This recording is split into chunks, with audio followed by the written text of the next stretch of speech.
Olá, queridos graça e paz, aqui de volta o Pastor Paulinho no canal Vi Pela Palavra. Já quero pedir para você que ainda não se inscreveu no nosso canal, clicar aqui embaixo para se inscrever. Você que quer ser notificado cada novo vídeo que a gente colocar aqui no canal, você precisa clicar no sininho aqui do lado, tá bom? Para você notificar aí os nossos vídeos. Quero também receber o seu comentário, tá bom? Dê o seu a parte do Senhor e à medida que você vai assistindo esse vídeo, vai dando a parte do Senhor e de onde você está me assistindo, que é muito importante, tá bom? Outra coisa, nós criamos um grupo do WhatsApp onde colocamos professores e superintendentes da escola dominical que aborda o tema da lição da editora Betel.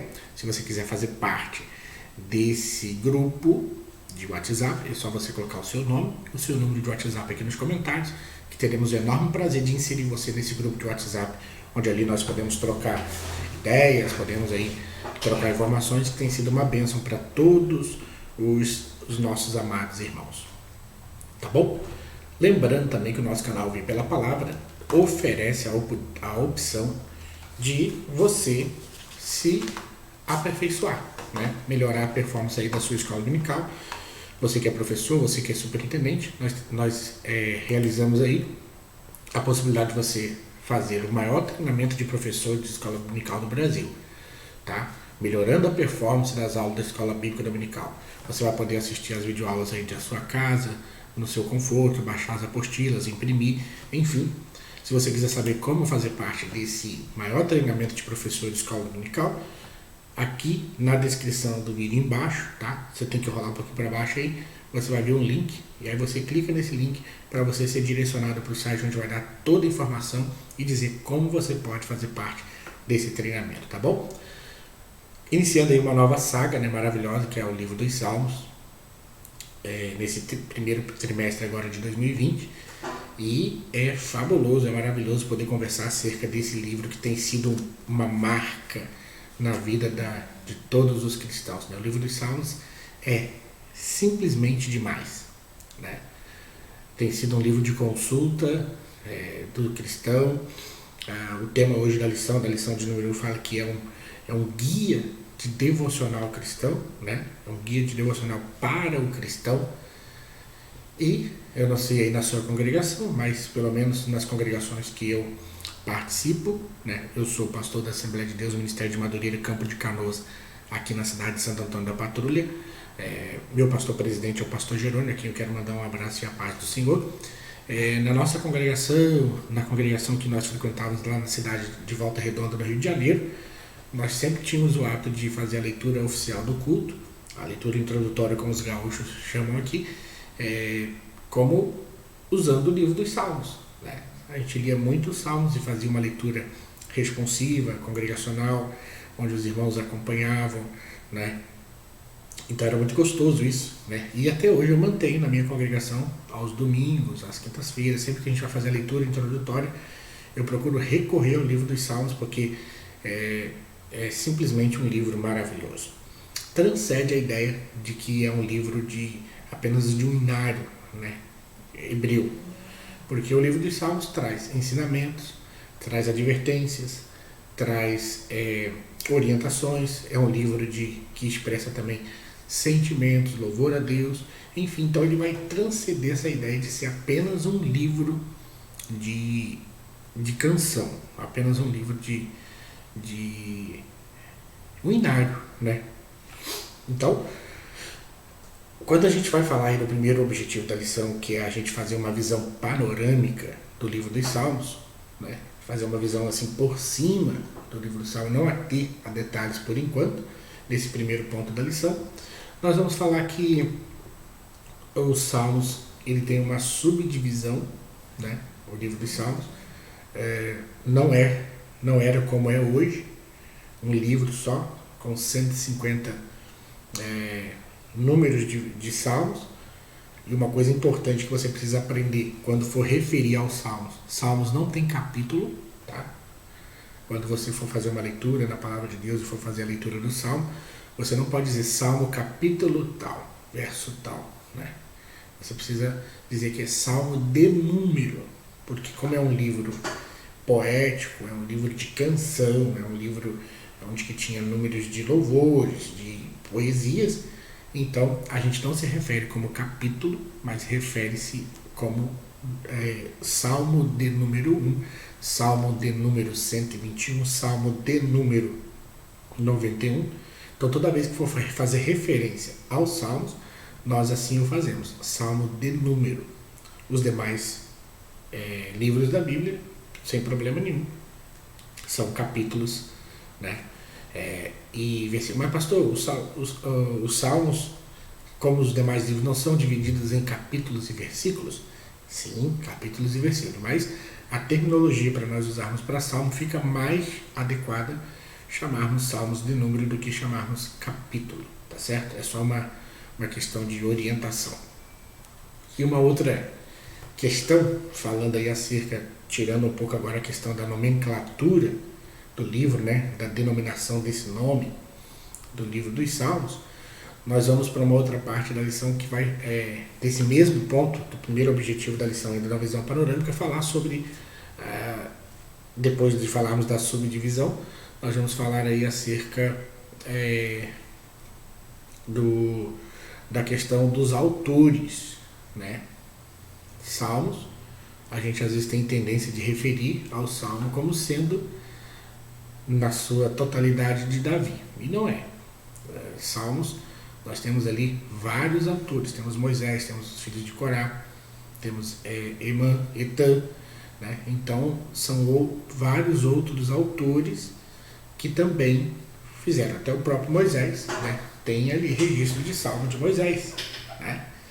Então a gente às vezes tem essa referência a Davi como sendo o autor de todos os salmos, porém Davi, claro, escreveu boa parte dos salmos.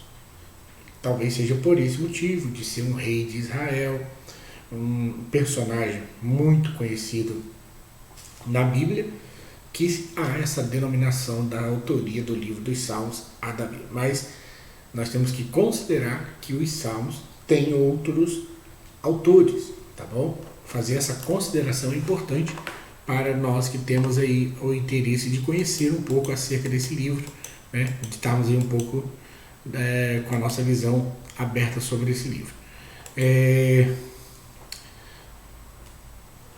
Moisés, Salomão, tá? Asaf, Emã, Etã e os filhos de Corá, tá? São aí os autores do livro dos Salmos. Nós, desse ponto primeiro da lição, fazendo uma visão panorâmica, nós vemos que o livro dos Salmos começa com uma advertência para a observância da lei do Senhor, né? Salmo 1 diz: bem-aventurado o varão que não anda segundo o conselho dos ímpios, nem se detém no caminho dos pecadores, nem se assenta à roda dos escarnecedores, antes tem o seu prazer na lei do Senhor, e na sua lei medita de dia e de noite. Então, um chamamento para a obediência à lei do Senhor. E quando encerra lá no 5º livro, o Salmo de número 150, é um chamamento, é uma exortação para que todos louvem ao Senhor, anjos poderosos, ministros de louvor, que executais o seu beneplácito, né? É um chamamento para louvar a Deus. Tudo quanto tem fôlego, louve ao Senhor, louvai ao Senhor. Então assim, a gente vê que é importante nós termos uma vida vivida, pautada no quê? Na palavra de Deus e para a glória do Senhor. Então, fica aí o que nós podemos tirar de lição desse primeiro objetivo, que é fazer uma visão panorâmica, que nós devemos, então, ter uma vida de obediência à palavra de Deus e termos uma vida de adoração e louvor ao Senhor, pois é esse o nosso objetivo. Passando agora para o segundo objetivo da lição, nós vamos ver algumas características do livro, porque nós precisamos, segundo o autor, falar acerca da importância do livro dos Salmos. Para que a gente conheça a importância do livro dos Salmos, é necessário a gente se ater às características, ou seja, tentar olhar com carinho quais são as características do livro dos Salmos. E o livro dos Salmos, ele está enquadrado num conjunto de livros dentro do contexto da Bíblia que são chamados de livros poéticos, né? Uma literatura poética hebraica. Então, quais são os livros poéticos? Esther,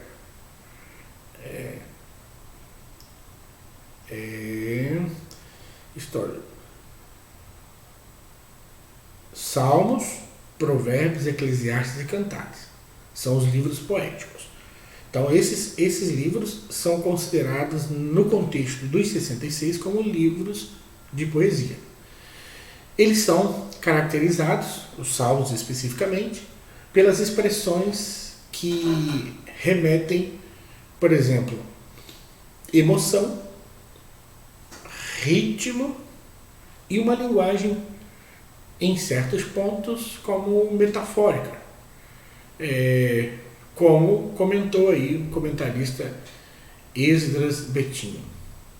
O que não significa que são textos fruto da imaginação humana, porque os escritores de Salmos foram inspirados por Deus e fizeram uso dos vários recursos de estilos literários para fazer com que a mensagem de Deus alcance os corações.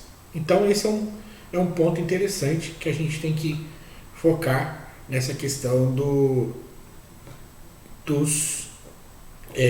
das características aí desse livro, inicialmente falando. Agora, a poesia hebraica. A gente percebe que não apenas no livro dos Salmos a gente encontra poesia, mas também em outros textos do Antigo Testamento. Por exemplo, Êxodo 15, versos 1 e 19, Deuteronômio capítulo 32, Juízes capítulo 5, versos 1 ao 31.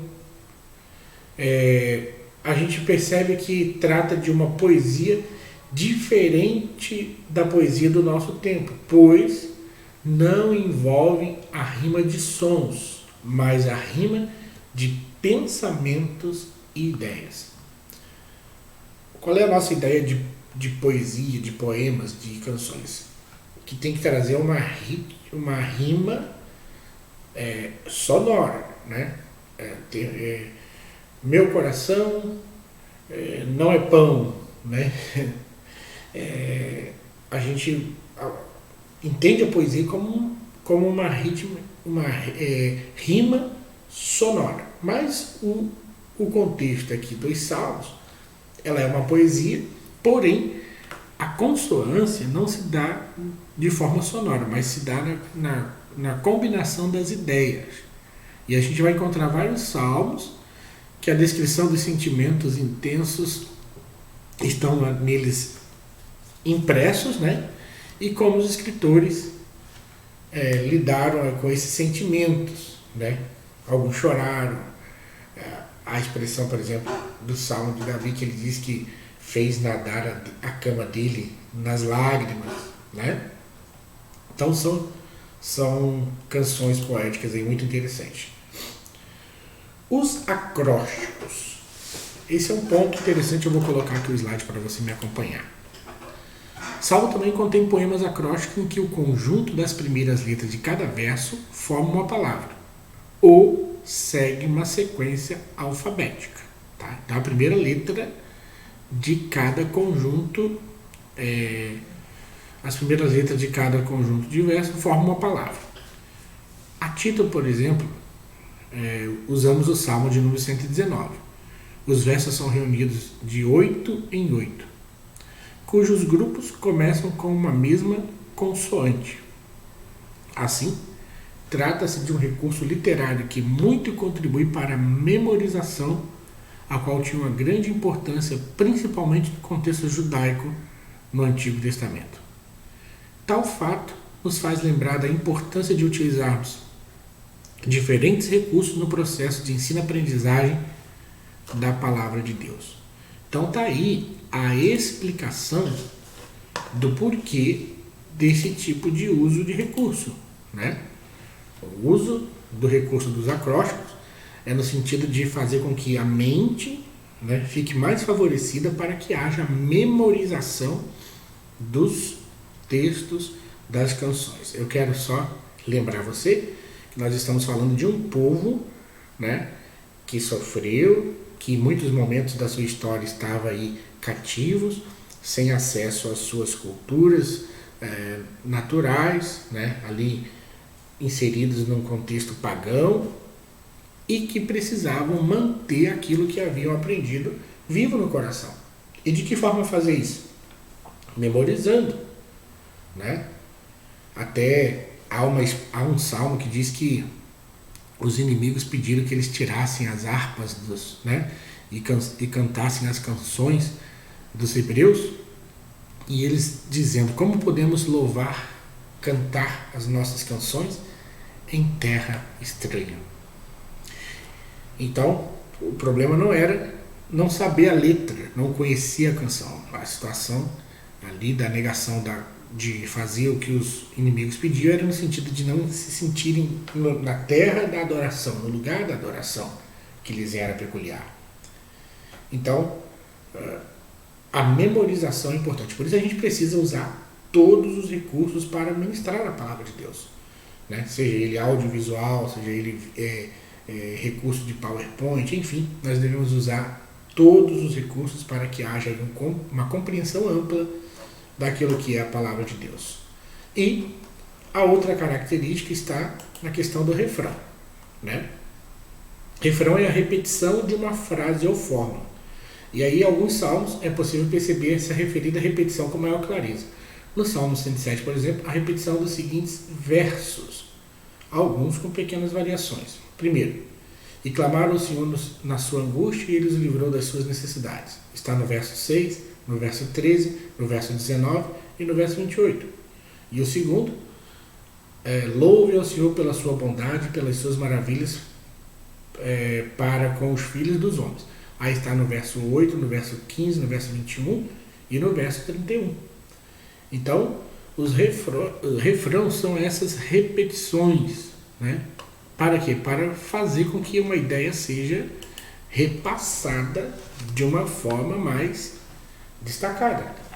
Vejamos aqui, por exemplo, um salmo que eu sempre gostei de ler ele na congregação, fazendo justamente a congregação repetir a segunda parte de todos os versos, né? Todos os versos terminam com a mesma repetição. Salmo de número 136, você vai observar que ele começa assim: louvai ao Senhor porque ele é bom. Aí a segunda parte do verso diz: porque a sua benignidade é para sempre. Louvai ao Deus dos deuses, porque a sua benignidade é para sempre. E assim vai indo, que feriu os primogênitos, porque a sua benignidade é para sempre. Então, nós observamos que isso aqui era um salmo em que uma pessoa falava a primeira parte e os demais repetiam as outras, que dá mantimento a toda a carne. E toda a congregação dizia: porque a sua benignidade é para sempre. Que coisa linda. Então, os salmos, o refrão é isso, é essa repetição. Então, se você quiser observar, leia o Salmo 136, você vai ver nesse salmo uma ideia bem clara da questão do refrão. E eu, lendo esse salmo, eu me remeto talvez a quando o povo estava saindo para a guerra, né, para que alimentasse as suas esperanças. Eles faziam essa canção para que pudesse, de certa forma, fazer os seus sentimentos ruins serem apaziguados e até mesmo apagados, colocando a sua mente, a sua ideia nesse Deus, que a benignidade dele dura para sempre. Então, os refrãos têm a importante função de quê?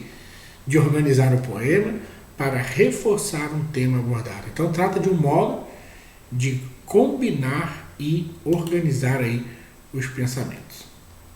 Vamos para o terceiro e último objetivo da lição, que é destacar alguns termos específicos do livro dos Salmos. A gente precisa, então, ter um esclarecimento dessas expressões, né? Por exemplo, Selá, Higaion, Mictão, Gedutum, Masquil e degraus. É importante destacar que não há aí um único entendimento sobre os seus significados, havendo constante debate entre o tema dos nossos irmãos que são estudiosos profundos da palavra de Deus. Selá, Higaion e Mictão são termos considerados técnicos na área musical encontrados em vários salmos. Algumas versões omitem esses termos, como a Nova Tradução da Linguagem de hoje e a edição revista atualizada da segunda edição, né? Almeida, revista atualizada. Já a versão BKJ atualizada representa tais termos já traduzidos ou com a ideia mais comum entre os comentaristas. Portanto, não há aí consenso quanto à exata ideia que tais termos queiram expressar nos diversos cânticos. O termo Selá é bastante utilizado, ocorre 71 vezes. Salmos 3, 4, 24, 46, entre tantos outros salmos. A Septuaginta considera uma pausa ou um interlúdio musical. Talvez seja o momento em que os instrumentos faziam uma parte específica, né? Faziam um batido de tamborim entre uma parte e outra da canção. E isso é o que alguns estudiosos entendem. O termo Higaion, no Salmo 9,16, aparece junto com Selá. Pode se referir a um momento para meditação, né? O comentarista Derek diz que o Higaion também está presente nos Salmos 19, verso 14 e 92, verso 3, nas frases meditação do meu coração e harpa com som solene. O termo Mictão, presente nos Salmos 56 e 60, por exemplo, pode se referir à oração silenciosa ou como, registrado por Deikin, texto gravado ou permanente. Então, cada palavra com seu significado, cada termo com seu significado, isso é importante a gente entender. Agora, vejamos esses demais, Gedutum e Masquil, né? As anotações editoriais dos Salmos 39, 62 e 77 estão relacionadas a Gedutum, mencionado em 1 Crônicas, 2 Crônicas, entre outros textos. Gedutum era da família dos levitas, do habilidoso da música.